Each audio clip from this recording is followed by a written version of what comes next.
Podcastera MX presenta. Entonces me parece fabuloso que el fandango se gestó como este espacio de resistencia, tanto así que los empezaron a prohibir. O sea, era prohibido que se juntaran y fueran felices, básicamente, ¿no? Y cómo eso genera, esos encuentros generó pues estas músicas, estas danzas como los sones, ¿no? En todo el país, que se celebran en estos fandangos, en estos espacios de resistencia. Soy Angélica Íñiguez. Estás escuchando Corpus Sapiens, el podcast que va del cuerpo a la danza. Una producción original de Podcastera MX. Las negras en el río están pescando, las negras en el río, cosita, están pescando. Y tú, mi bien, mi vida, lo sabes, la estás gozando, las negras en el río. Bienvenidos, bienvenidos a Corpus Sapiens, donde hablamos de cuerpo y de danza. Y hoy vamos a platicar con alguien que ha estudiado las comunidades afrodescendientes desde la danza y desde otras manifestaciones artísticas y culturales. Desde Veracruz vamos a platicar con Nandi Luna Ramírez sobre la afrodescendencia y la afroherencia de la que ella es parte y que ha estudiado y está estudiando y sigue creando a partir de estas investigaciones. Hola, Nandi. Hola, muchas gracias por la invitación. Qué honor estar aquí hoy con ustedes. Un poquitito de lo que Nandi ha hecho, solo para que se den una idea. Ella es bailadora tradicional, artista escénica, coreógrafa y educadora artística, originaria de Veracruz. Nació en una familia afrodescendiente de bailadores y músicos tradicionales tlacotalpeño de son jarocho, quienes hasta la actualidad forman parte esencial de su desarrollo personal, discurso escénico y artístico. Nandi inició su formación en el Instituto Educacional de Danza Nandegui en Jalapa, Veracruz. Es licenciada en Coreografía y Técnicas de Interpretación de la Danza por el Institut del Teatre de Barcelona, España, y Técnicas de Interpretación de la Danza, y licenciada en Educación Artística con énfasis en danza por el Instituto Superior de Artes Escénicas Nandegui, Jalapa. Está certificada en Estudios Afro-Latinoamericanos por el Instituto de Investigaciones Afro-Latinoamericanas Hotchkiss Center de la Universidad de Harvard, en donde recibe mención honorífica por su trabajo Educación étnico-racial en Veracruz. Diplomado en Racismo y Xenofobia vistos desde México por la Universidad Autónoma de México y el curso de especialización sobre fuentes para el estudio de la historia de las poblaciones afromexicanas del Programa Nacional de Investigación Afrodescendientes y Diversidad Cultural del Instituto Nacional de Antropología e Historia de México. Bueno, Nandi es directora artística del Festival Escénico Experimental Ma Villa, directora y fundadora del grupo escénico La Polaquera Escénica, asistente de dirección y bailarina desde 2006 de la compañía artística Jóvenes Zapateadores y formó parte del elenco artístico del espectáculo Jarocho, dirigido por Richard O'Neill, entre muchas otras cosas. Pues bienvenida a Corpus Sapiens, es un gusto tenerte aquí. Te hemos visto como bailarina y hemos platicado en tu casa, hemos estado en esos fandangos, en esas fiestas padrísimas, en una de ellas, en tu casa. Y a mí me llamó la atención toda esta alegría. Yo le decía a Salva, wow, es que hay gente que de verdad vive muy alegre en su cotidiano, ¿no? Siento que esta alegría es parte de ese día a día y que quizá tiene mucho que ver con la afrodescendencia. Pero ya nos contarás si sí o si no. Tú tienes un par de proyectos en los que estás investigando que tienen que ver con práctica, con talleres vivenciales que me contabas que ahora vas a comenzar a escribir. Hablas de dos cosas que me llaman mucho la atención y de donde me gustaría partir. Una de ellas es la falta de acceso a registros históricos y culturales. Y me imagino que en sí la falta de registros. Y también hablas de la resistencia social y gubernamental a reconocer esta raíz, la raíz negra. Cuéntame, ahora sí, expláyate por donde quieras comenzar.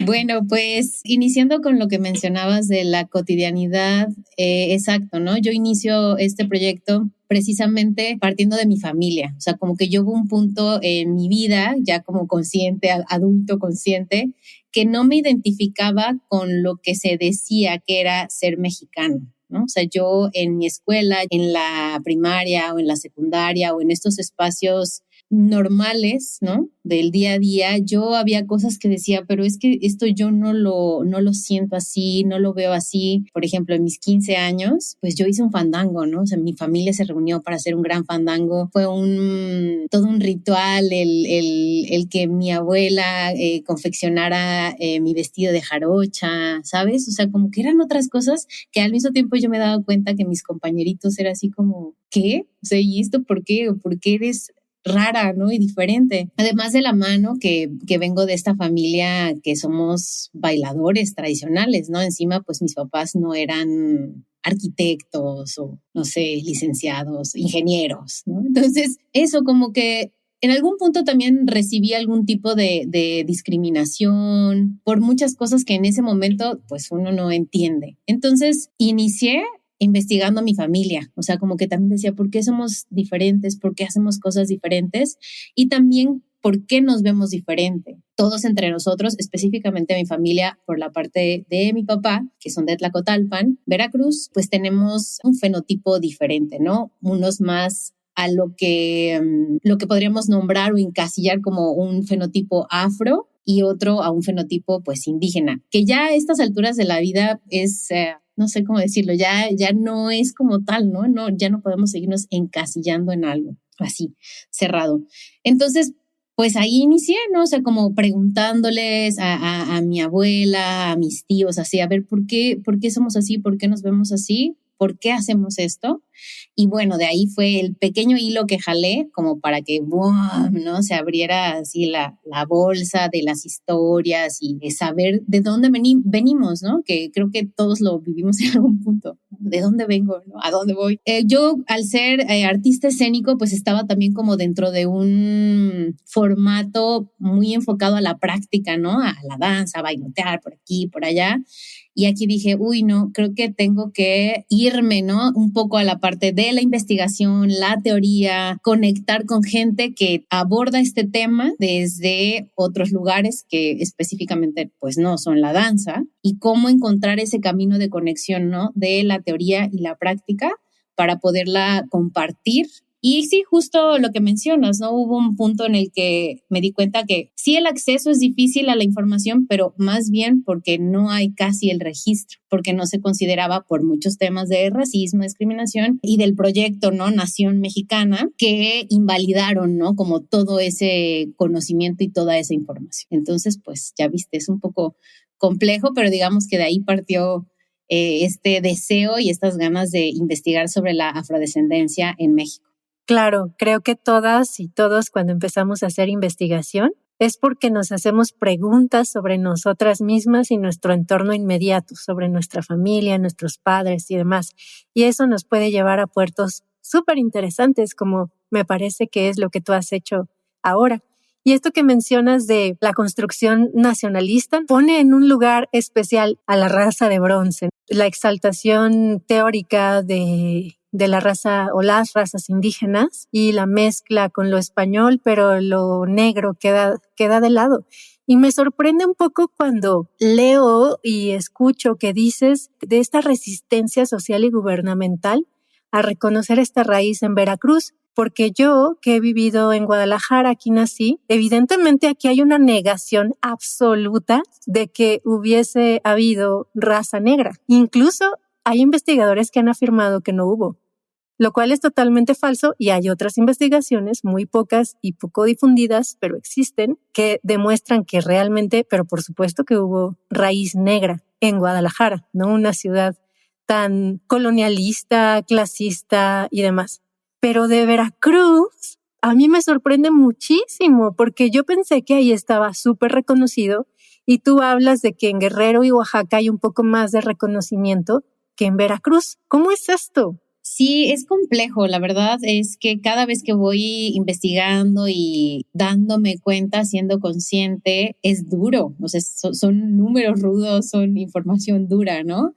Pero creo que es normal porque históricamente pues siempre ha sido como algo que se ha escondido, ¿no? O sea, como que o sea, regresando al orden, ¿no? De las cosas, no era algo que en su momento no era algo conveniente de saber, ¿no? De esta mezcla, de estas raíces, ¿no? Se buscaba que el mexicano pues fuera otra cosa que lo alejara muchísimo de la raíz afrodescendiente, ¿no? Y toda la parte indígena. Entonces, si desde esa construcción de este México se esconde, pues es normal que ahora estemos cosechando ese resultado, ¿no? Es normal que entonces digamos, no, pues si yo soy mexicano, yo no soy ni esto ni el otro, yo soy mexicano, es como una tercera, ¿no? Forma de ser, homogenizar la cultura, homogenizar nuestro lenguaje, ¿no? O sea, como habiendo tantas lenguas indígenas, solo hablamos el español en la actualidad y peor aún, ¿no?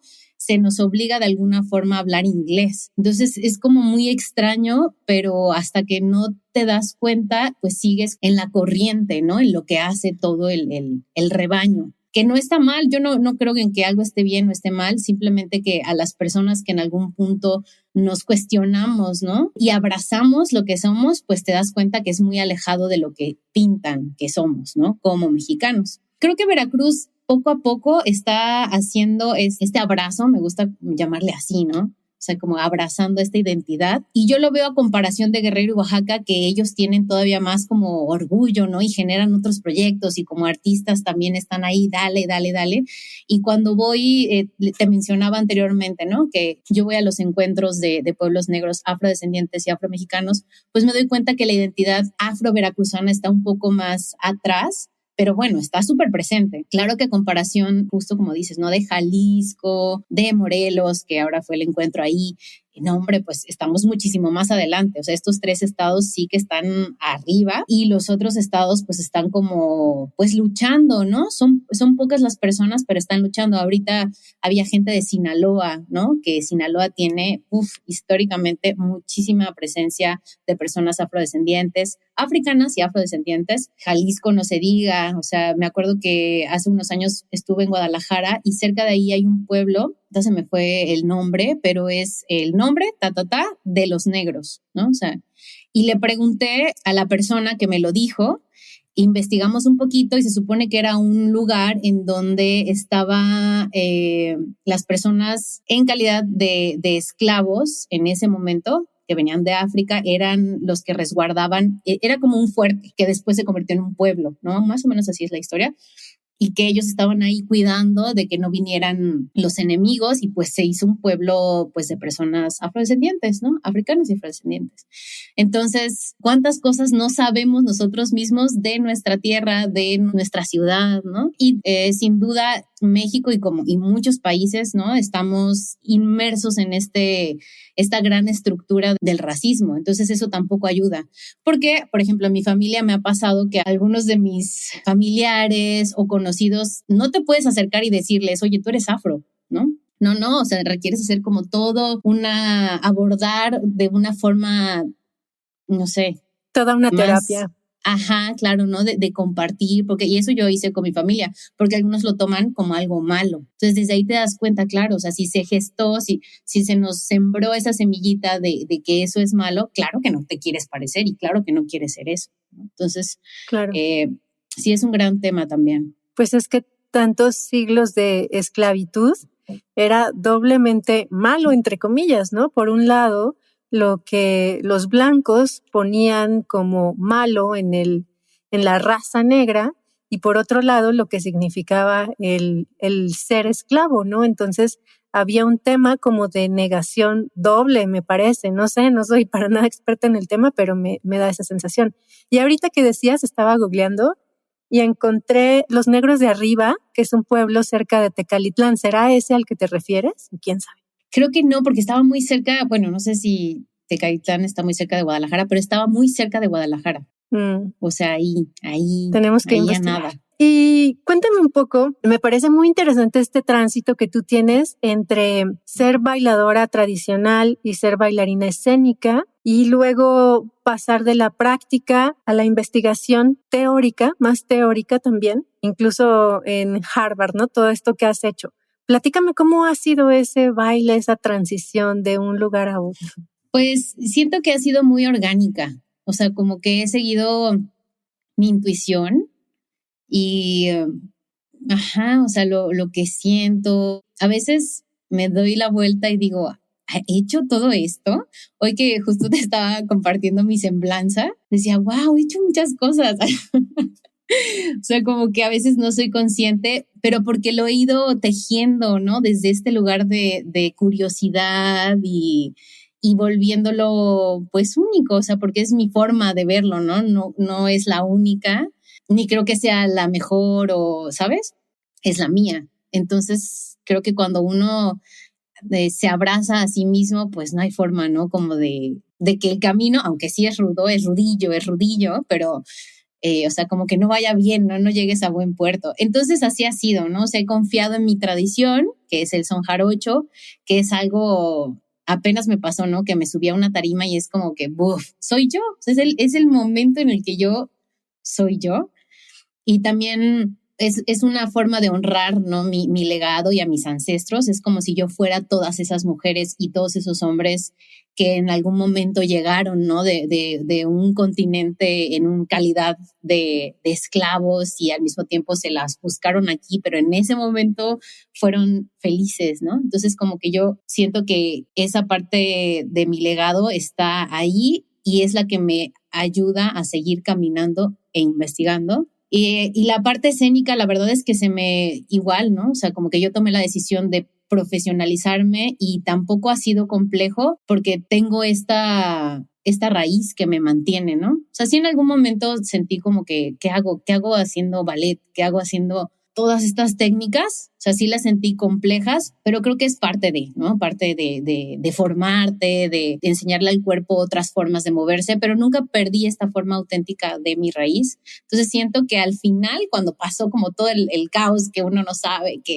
por dónde, me encontré a mí. O sea, dije, claro, yo soy todo esto, pero parto de este lugar, o sea, sin perderme de dónde vengo, pues. Eso es a lo que quiero llegar, ¿no? O sea, he ido por todas partes, pero sé de dónde vengo. Y cuando llego a la parte de la teoría, pues también fue como una necesidad de investigación, encontrar estas otras formas, fue necesario. O sea, como que yo dije, yo no puedo seguir hablando de esto si no sé a qué se refiere uno con la raza, ¿no? O sea, la raza realmente es un término inventado, ¿no? Para suprimir y para subir, ¿no? A persona. Realmente las razas no existen, pero todo el mundo dice raza, incluso en nuestro cotidiano, ¿no? ¿Qué onda raza? Pero no sabemos el impacto que tiene esa palabrita, que al final hay detrás de ella todo una estructura horrible. Entonces eso es de lo que me tenía que dar cuenta, ¿no? De esas pequeñas cosas que puedan sumar y también desdibujarme en cuanto a este tema y yo poder indagar más, ¿no? Entonces lo resumiría en eso, que solita mi intuición me ha ido llevando y ya sé que suena un poco hippie, pero pues siento que también mis ancestros y ancestras me han ido acompañando porque sé que tengo una misión más grande, ¿no? Que amo bailar, amo la escena, amo explorar, pero sé que tengo una misión más grande y que tiene que ver con compartir, ¿no? Este legado afromexicano y toda esta otra parte que van acompañadas de la danza también. Oye, Nandi, ¿tú reconoces que la afrodescendencia en México va más allá del color de piel, ¿no? Justo ahora lo que estás platicando, y que está profundamente ligada a las costumbres, a la cultura, a los territorios. Pronto queremos pensar como solo en la música, ¿no? En el son jarocho o solo en el zapateado. Y la negritud o la afrodescendencia tiene unas manifestaciones completamente ligadas a la vida cotidiana, a lo más importante de celebrar en las propias culturas. No está desligada, no está dividida. Entonces, cuéntame un poco cómo se expresa. Bueno, sí, es importante saber que en cada país es diferente, ¿no? También eso me ha ayudado mucho el arriesgarme a irme a encuentros, a otros lugares que no solo es la danza, escuchar, ¿no? Otras psicólogos, sociólogos, ¿no? Compartiendo todas sus perspectivas y me doy cuenta que cada país es diferente, pues porque tenemos una historia totalmente diferente. Y en el caso de México, pues hay dos cosas como en juego, ¿no? Esto que decía, ¿no? El fenotipo. Nuestro fenotipo, pues por muchas razones, no solo por las mezclas, sino por muchas otras cosas, se ha ido diluyendo, ¿no? Entonces quiere decir que las personas afrodescendientes en México físicamente se van a ver diferentes a las personas afrocolombianas, ¿no? Por ejemplo, o afrobrasileñas. Sí, porque también venían de diversos lugares, o sea, no eran los mismos africanos de Congo, que de Cabo Verde, ¿no? Que de Nigeria. Entonces todos nos vamos ahí como mezclando. Claro, recordemos que África es un continente donde hay muchos países. Exacto, súper básico, ¿no? Es importante. Y muchas expresiones artísticas, ¿no? Como que de repente se ha ido encasillando, que es algo con lo que me voy encontrando, en que escuchamos afrodescendencia o algo afro y pensamos en tambores, percusión, tambor, movimientos del cuerpo por todas partes, y es como reducir otra vez, ¿no? Toda la cultura de un continente o de un país incluso a eso, ¿no? Es como pensar en México y solo pensar en el charro, jarabe tapatío, que eso también pasa, ¿no? Entonces sí es importante que estamos siempre jugando precisamente con los estereotipos, los tenemos que ir rompiendo, moviendo. Y por ejemplo, hablando de la danza y las expresiones, a veces me dicen, claro, es que el son jarocho es como el flamenco, ¿no? Zapatean como el flamenco. Y yo sí hay cosas muy unidas, pero también siento que a veces es porque no piensan que hubiera zapateado en países de África. Así como no, eso es muy complejo para África. O sea, a veces lo siento así, estoy un poco ahí tirando el hilito, ¿no? O claro, las jaranas seguro vienen de las guitarras de España. O sea, siempre el referente es España, ¿no? Y sí, claro que sí está presente. Pero como si no hubiera cuerdas, ¿no? O sea, como si en ningún país de África pudiera haber cuerdas, ¿no? Ni violines, ni otros instrumentos. O sea, como porque siento que desde ahí está muy descolocado, ¿no? El imaginario, que también es parte del proceso de colonización, ¿no? O sea, hay una colonización también de nuestros imaginarios. Entonces, todo el tiempo estás como ahí, ¿no? Buscando cómo volver a generar las conexiones. Eso es como lo que me parece importante. Ya estamos desconectados, pero ¿cómo volvemos a hacer esas conexiones en nuestros imaginarios para que tenga sentido lo que vemos? Entonces, yo el trabajo que estoy haciendo, por ejemplo, con Fandango Negro, es compartir mi taller, compartir el son jarocho. Es un taller de son jarocho. Depende de dónde lo presento, porque a veces también comparto cosas de Oaxaca, cosas de Guerrero, de Colombia, pero no es una clase, no es un taller nada más de son jarocho, ¿no? O sea, la idea es qué hay detrás de ese zapateado que, por ejemplo, para mí y según mi investigación, el zapateado realmente es una percusión de pies. Yo cuando me subo a una tarima no estoy pegando con un zapato, estoy percutiendo la tarima, estoy vibrando el piso, que además es una forma ancestral, ¿no? De danzar, de nuestros pueblos originarios. Entonces es como un poco compartirles esos otros significados a las personas que vienen a este espacio a escucharme, ¿no? O sea, verlo con otros lentes. Y no solo pasa en Veracruz. Ahorita en el encuentro de pueblos negros estuvo bien interesante porque fue un grupo de la Tierra Caliente de Michoacán, que es del colectivo Afro Michoacán. Entonces ellos llegaron y claro, para las personas que sabemos danza, ¿no? Ves y tú dices, son sones de Tierra Caliente y ya, cerrado. Y ellos igual, ¿no? Estaban compartiendo todo lo que hay detrás que es referente a nuestra raíz africana, ¿no? Que, por ejemplo, es la polirritmia, la hemiolia, la composición espacial. Los círculos de percusión tienen que ver completamente con la composición espacial de un fandango, de estas fiestas, ¿no? El espacio como tal, incluyendo las palabras, ¿no? Fandango también es un vocablo africano que significa fiesta, ¿no? Fiestilla. Y la gente lo dice así como, el fandango, como algo X. Y también la misma palabra es africana. Entonces es como ir reconectando esas formas. Y hay muchas expresiones artísticas y culturales en todo nuestro México que tienen ese contenido, ¿no? Esos significados, pero no sabemos leerlos. O sea, ese es el problema, que no sabemos cómo leerlos. Y bueno, un poco ahí está mi trabajo. Esa es la intención de esta investigación, de cómo compartir en estos talleres pues esa información y para que se siga reproduciendo y la gente diga, claro, fandango significa esto, la percusión de pies es esto, qué sé yo, ¿no? O sea, y así, ese es como mi sueño, ¿no? Que la gente pueda tener esas herramientas. Y ya para cerrar un poco esto, también en algún punto apenas un chico que conocí que es sociólogo, ¿no? Me hacía un poco una entrevista y me decía, ¿y por qué a través de la danza, no? Y aquí viene así como lo que yo considero. Siento que México, al ser un país gestado desde la ignorancia, claro que sirven los libros, ¿no? Y que se escriba y tal, que hay mucho avance y se necesita, pero siento que va a estar difícil, ¿no? Como llegar con mi libro de poblaciones afrodescendientes y dárselo a la escuela y que los niños lo lean, ¿no? O sea, como que siento que a través de la danza, porque si te das cuenta, en las primarias todos en algún momento bailamos, ¿no? ¿Por qué no volver a regresar a esta herramienta, ¿no? De las artes escénicas, de la educación artística, para que, pues, no sé, siento que va a ser más sencillo, ¿no? Que los niños o las personas, pues, nos escuchen bailando, gritando, cantando. No quiere decir que no deban leer, ojo, pero como complementar, ¿no? O llegar a otros públicos. Pues es que es lo experiencial, ¿no? Y eso pasa directo por el cuerpo. Y ya para más clavados, a lo mejor leer, una investigación, qué sé yo. Oye, Nandi, acá pregunta Salva desde la producción, y me sumo.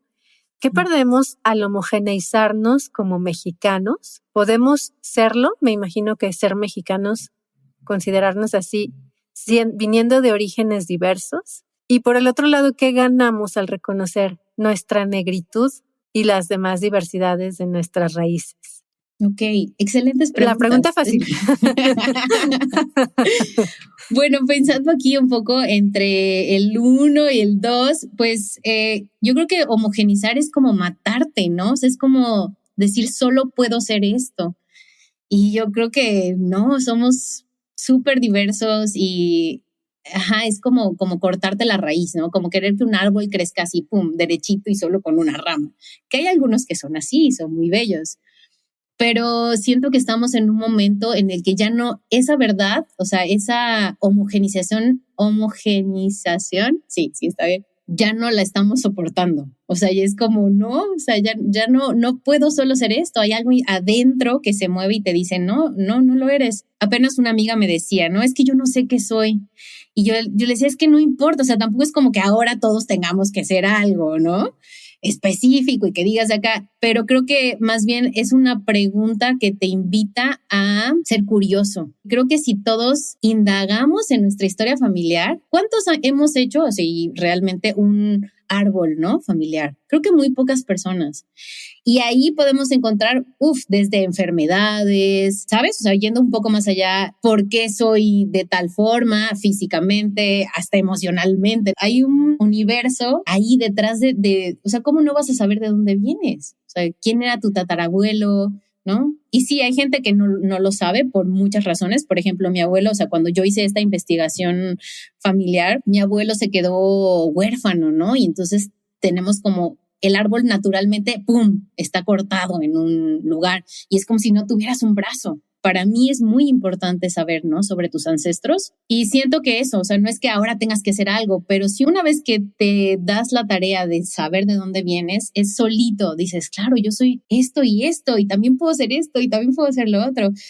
Yo, por ejemplo, por el lado de mi madre, la abuela de mi abuela, o sea, mi bisabuela, era indígena mixteco, ¿no? Entonces es como, wow, y encima, aparte de toda esta parte afrodescendiente, tengo toda una rama bellísima seguramente de mixtecos, de Puebla, ¿no? O sea, yo a eso no le puedo decir que no, o sea, no puedo decir, no, yo soy mexicana, ya. Pero tiene que ver con la educación. Nuestro sistema educativo pues está forjado y es muy bueno, realmente está forjado para hacernos pensar que solo somos mexicanos sin nada. Vemos a los pueblos indígenas como algo del pasado, ¿no? Y reconocemos eso, a los aztecas, ¿no? Que están súper más allá. Entonces, no sé, es ahí como algo complejo. Yo creo que puedes asumirte como mexicana, pero sabiendo tus orígenes, ¿no? O sea, sí soy mexicana, pero pues también, ¿no? Mi familia viene de aquí y de allá, e incluso no solo del pasado. Actualmente hay muchos procesos migratorios que estamos viviendo, ¿no? O sea, no es como que las personas afrodescendientes venimos del pasado y no.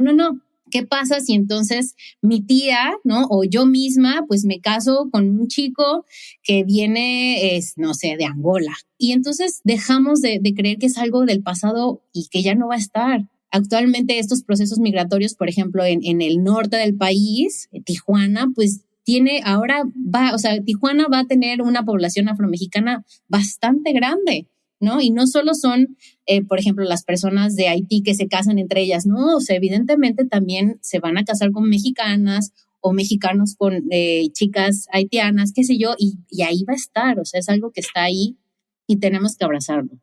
Y bueno, para no seguirme, ¿qué ganamos al reconocer nuestra negritud y las diversidades? Pues eso, o sea, una riqueza mágica y cultural, ¿no? O sea, también, o sea, no solo como lo físico, sino culturalmente. Ay, no, es que hay tradiciones preciosas, ¿no? Que las vemos muy lejanas, pero todas nos pertenecen. Para mí, que es complejo, ¿no? Yo siento que mucha gente sí dice, no, yo, esto, ¿cómo va a ser? Lo ven muy, muy, muy lejano y no, sí, quizá te hace falta acercarte, pero estás más cerca ya, ¿no? De lo que crees. En tu experiencia, ahorita que decías conectar con tus ancestras, ¿cómo te ha enriquecido en lo personal? Sería padre escuchar un poco más de esa experiencia tuya. Ya como también agarrando los libros, ¿no? Y metiéndome a investigar y todo, es bien interesante que en algún momento se han hecho varios censos, evidentemente, pero cuando empezaron varios teóricos a un poco a desmantelar el proyecto Nación, ¿no? Que es esta raza de bronce, el proyecto mestizaje, ¿no? Que al final es un proyecto, ¿no? Decían, bueno, vamos a hacer, supongamos que sí, ¿no? Solo somos mezcla de español e indígena, pero vamos a contrarrestar eso con números duros, ¿no? De censo. Entonces se hizo esta investigación y da la casualidad que realmente había muchísimas más personas, tanto indígenas como africanas y afrodescendientes, que españoles, o sea, en general, en cualquier lugar de México, ¿no? Entonces, si quisiéramos hablar de mezcla, que a veces aquí en México se toma como el mestizaje, el mestizaje no solo es la mezcla, ¿no? Pero bueno, eso es más intenso. Si quisiéramos hablar de qué mezcla somos, en general la mayoría somos afroindígenas. Eso me parece espectacular. O sea, por números, ya si tú no lo quieres creer es otra cosa, pero si nos vamos a números, sería un mestizaje afroindígena. Pero ¿y cómo todo este sistema educativo pues nos llevó por el otro lado? No, indígena y español, porque eso es lo que está bien visto. Sí, criollo. Ajá, exacto, ¿no? O sea, otras formas, porque sí había esta carga de que era malo, que también lo mencionaba Angie, ¿no? O sea, como... Quiero imaginarme, tampoco lo he investigado como decía Angie, pero que España venía de independizarse de los moros, entonces cualquier cosa negra era, no, bye, ya pasamos por ahí, ahora somos nosotros, ¿no? Sí, completamente. O sea, viene de mucho, mucho, mucho atrás, ¿no? Y muchas otras cosas como la religión, ¿no? O sea, hay muchas cosas detrás, pero que al final impactan de la misma forma, que es encasillarnos en solo una cosa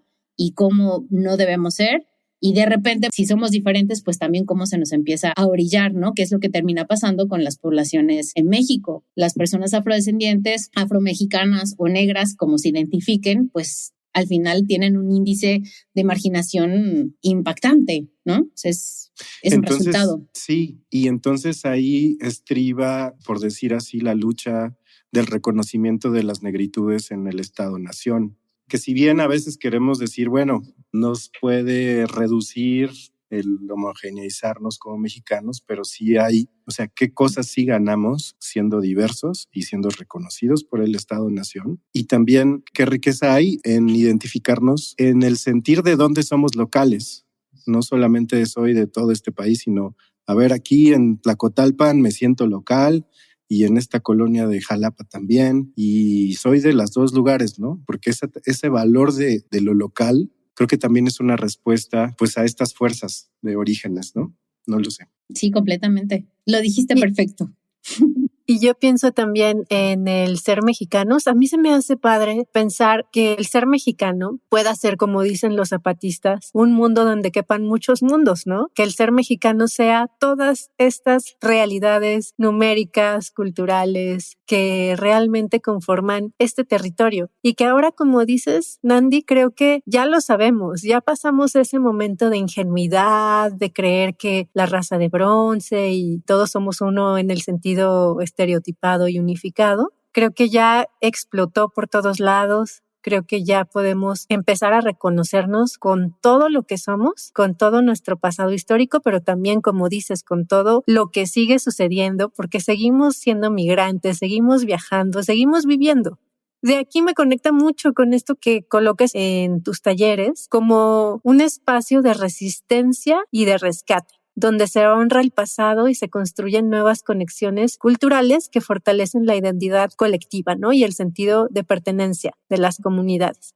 Háblame un poco de este espacio de resistencia. Sí, pues igual, ¿no? Leyendo, construyéndome ahí mi historia, yo leía que este posible inicio de los fandangos, ¿no? Que además son registrados curiosamente por la Santa Inquisición, ¿no? En ese momento ellos registraban así como tal persona se portó mal y tal, ¿no? O sea, así duro porque castigaban por todo, ¿no? Pero entonces, leyendo que estos documentos están en el Archivo General de la Nación, los documentos inquisitoriales, hay como todo ese registro que seguro ellos no querían que se supiera, pero sí querían que se supiera. O sea, no sabían que iba a llegar hasta acá. Leía que esos primeros registros de lo que después Antonio García de León dice, ¿no? O sea, como que él hace el enlace a que pudieron ser los inicios del fandango, pues eran espacios de resistencia, o sea, eran espacios en donde se juntaban todos, africanos, personas esclavizadas, indígenas, ya mulatos, o sea, ya como todas las castas, ¿no? O sea, como todas esas personas rechazadas, marginalizadas, toda la escoria, ¿no? Porque así lo escriben, ¿no? O sea, toda la chusma, ¿no?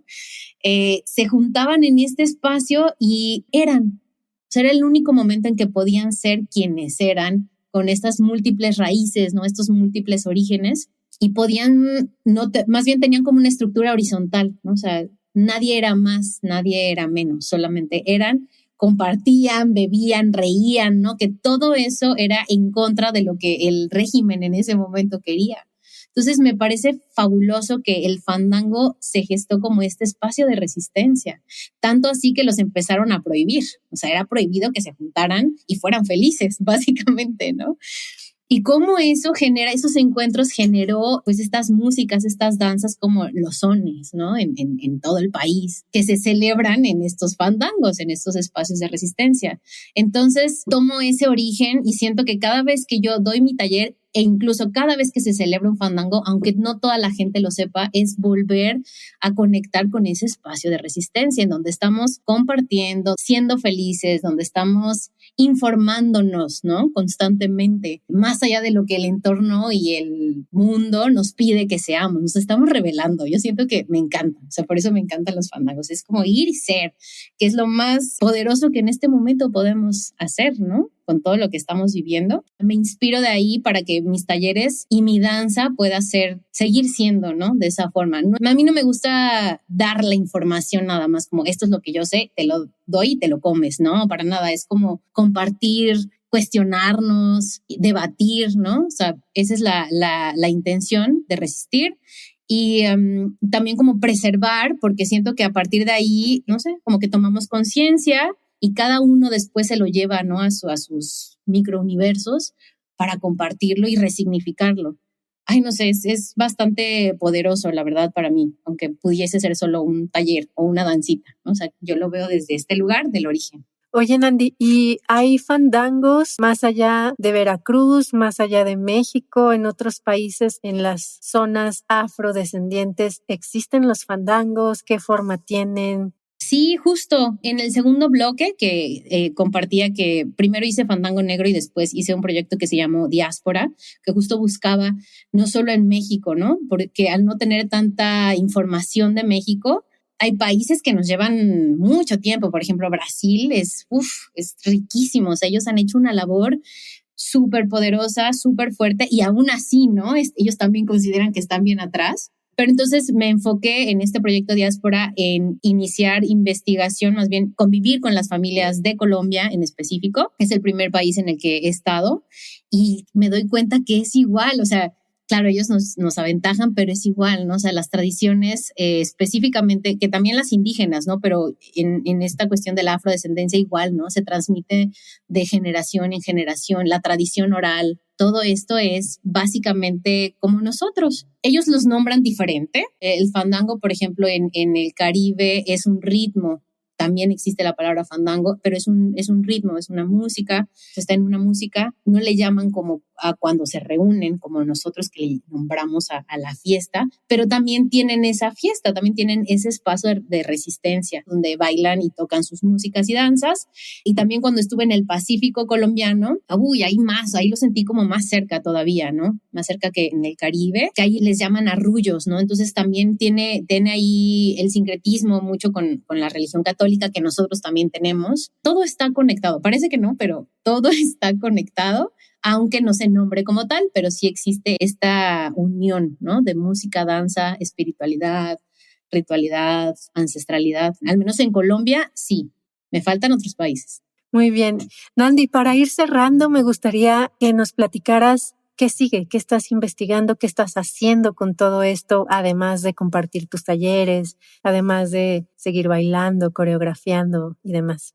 Pues me gustaría comenzar a escribir, la verdad. O sea, siento que me toca, porque sí tengo esta parte experiencial, ¿no? Y que me encanta y no la voy a soltar, evidentemente, pero también al escribir siento que voy a hacer otras conexiones o si no es escribir, también encontrar otra forma de compartirlo.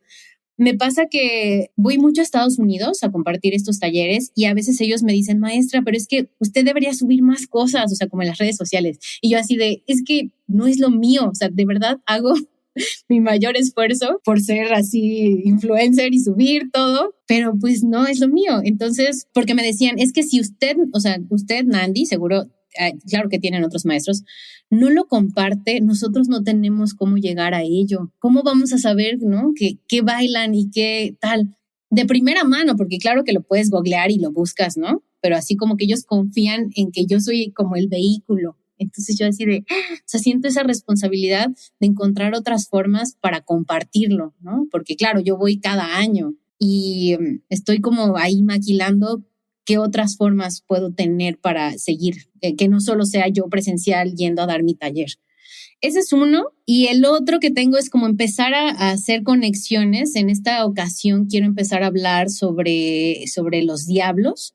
O sea, como ya te había compartido, Angie, en algún momento, ¿no? O sea, como sí. Ya está el proyecto. No lo voy a decir todo, no voy a spoilear. No. Nada pero más sí como danos ahí un highlight.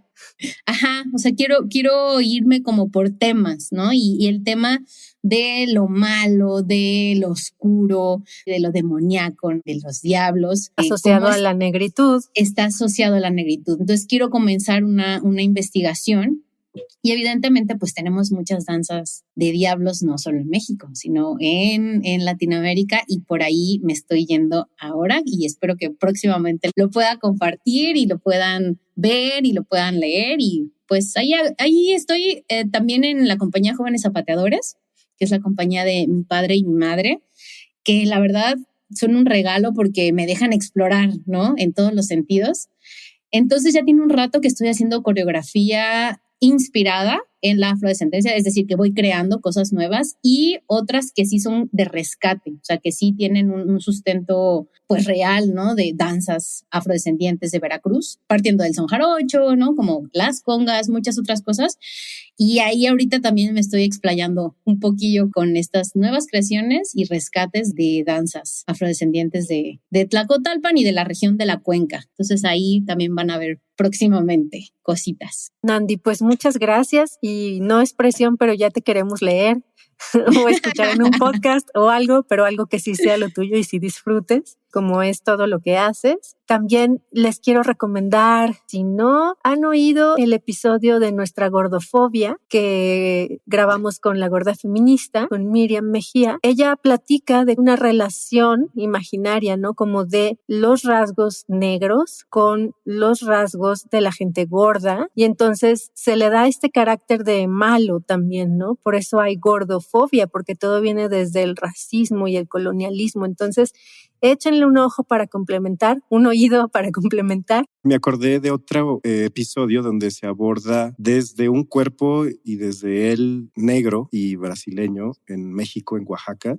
su experiencia de cómo se descubre como su pensamiento blanqueado y colonizador en una comunidad pequeña de Oaxaca de niños indígenas y cambia rápidamente su manera de pensar y de expresarse y se lleva ese gran regalo. Bueno, ya spoileé todo el episodio, pero es muy bello porque pues también esta reflexión de cómo nos atraviesa el imaginario y las dinámicas coloniales a través del color que tengamos, ¿no? Tenerlo presente y reducir nuestros sesgos, creo que puede ir sumando valor a nuestras acciones, ¿no? Qué padre episodio, qué gusto, Nandi. Y sí, bueno, ya tienes un episodio para enviarles a tus alumnos de los Estados Unidos. Exacto. Y el episodio que dice Salva se llama Poner el cuerpo ahí, con Gutenberg Brito, que es nuestro invitado en esta ocasión. Y bueno, pues aquí vamos tejiendo esa conversación. Gracias, Nandi. Te mandamos un abrazo muy fuerte hasta Jalapa. Muchas gracias de verdad. Qué honor y qué gusto compartir. Me encanta platicar y compartirles y escucharlos también. Son personas muy importantes para mí y de verdad, muchas gracias. Gracias, Nandi. Lo mismo toda la familia para nosotros. Un abrazo y gracias a quienes escuchan. Gracias por acompañarnos hasta el final del episodio. Si te gusta este contenido, suscríbete en tu plataforma de podcast preferida. También te invito a que visites nuestra web, corpusapiens.com, donde podrás acceder de forma gratuita al archivo de danza que hemos construido a partir de nuestro diplomado. Porque sí, Corpus Sapiens también es un diplomado creativo en investigación de la danza. Si quieres comunicarte con nosotros, escríbenos al correo que te estamos dejando en el copy de cada episodio. Queremos que esto siga siendo un diálogo abierto. Y si valoras este trabajo libre, independiente y para todas y todos, y quieres contribuir a alargar su vida, puedes enviar tu donativo a través de nuestra página corpusapiens.com. En agradecimiento recibirás algunos de nuestros materiales. Producción general, Salvador Martínez. Project Manager, Enrique Ramírez. Redes sociales, Abril Íñiguez. La limpieza de fríos y edición corre a cargo de los alumnos de la Universidad Amérique. Mi nombre es Angélica Íñiguez. Soy investigadora de danza, creadora y hostess de Corpus Sapiens, el podcast que va del cuerpo a la danza. Corpus Sapiens fue creado con la ayuda del software para edición de podcast Hindenburg Pro.